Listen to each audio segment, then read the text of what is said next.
Our next guest is a freshman here at UT, here to tell us about her college experience so far. I'm not quite too sure why the EPs chose her out of everybody since she doesn't really know anything, but here goes nothing. Please welcome Charlotte.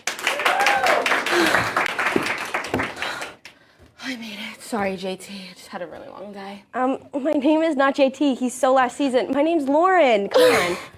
That is just the last thing that I needed right now. I swear that the worst things have started happening to me since I moved into this campus. I think it's cursed or something. Everybody has a hard time adjusting to new environment. It's normal. I'm sure you're just exaggerating a little bit. Also, aren't you supposed to be coming on and talk about how, amazing your experience has been so far at UD? No, when did I say that? I was told to come on this little show and talk about my college experience, which has been nothing short of traumatic, might I add. All right, so Charlotte, tell me about your whole traumatic college experience. Well, if you're just gonna make a joke out of it. Oh, no, don't, just come back. We don't have any other guests to replace you, we don't have anyone else, right? Lauren! Oh, sorry, okay. It all started one day on Main Street. I was walking around trying to get a feel of the campus, and I was about to run into someone walking towards me. I moved over to get out of their way, and then they did the same thing. I don't see why that would be traumatic. You didn't even let me finish, Lauren. Oh, sorry. As I was saying, we both moved over for each other in the same direction, and before I know it, we're stuck in that awkward back and forth moment. Oh, I'm sorry, I don't really know what you mean by that. You know, it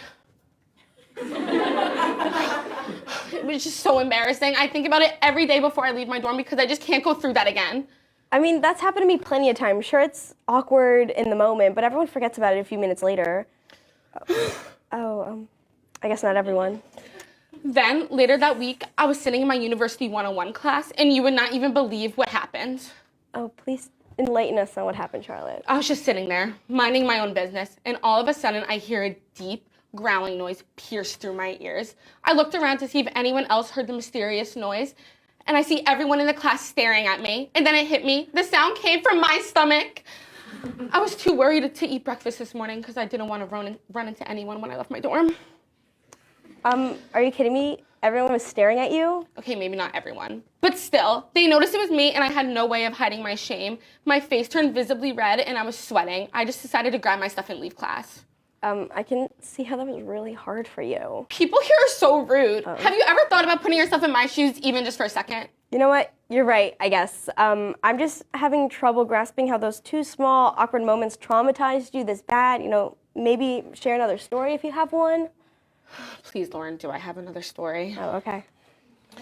Let me set the scene for you. It's a Monday night, and I decided to treat myself to a movie night. I wanted a snack to enjoy with my movie, so I took a trip to the Harrington Pod.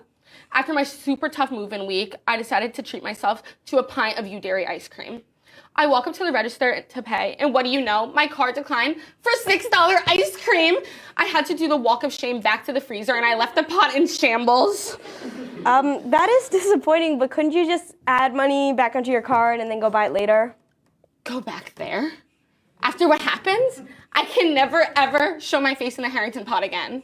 Can I be brutally honest with you right now? I've already been hurt enough since I've been here tonight from reliving my recent trauma. So bring it on, Lauren. Okay, now, hear me out. It just seems like you care a little bit too much about what people think about you. Why would you say that? It's just because these awkward experiences that happen to everyone, they seem to really affect your everyday life when they really shouldn't. Well, I haven't even gotten to the worst story yet. The one that made me realize I had truly hit rock bottom. I decided to buy a bike to make my life a bit easier, but it did the exact opposite. A few days forward, I was riding my bike on the main crosswalk right by the green where everyone and their mother was walking to class. Okay, yeah, I guess it's a little embarrassing riding a bike around campus. Not done yet. Oh. Before I know it, my bike starts to tip over and my whole body goes down with it. Oh no. I stood up quick, hoping that no one saw, but everyone was staring at me. For real this time. I looked down and my shorts are all the way up my ass. I can't believe I'm a freshman and everyone saw my bare juicy ass in public and for free. I picked my massive wedgie and rode back to my dorm. On that ride, I decided that it's time for me to transfer. Yep, that'll do it. I would transfer at that point too. Well, thanks for teaching us what not to wear booty shorts while riding a bike, and I wish you luck wherever you go to college. We'll be right back.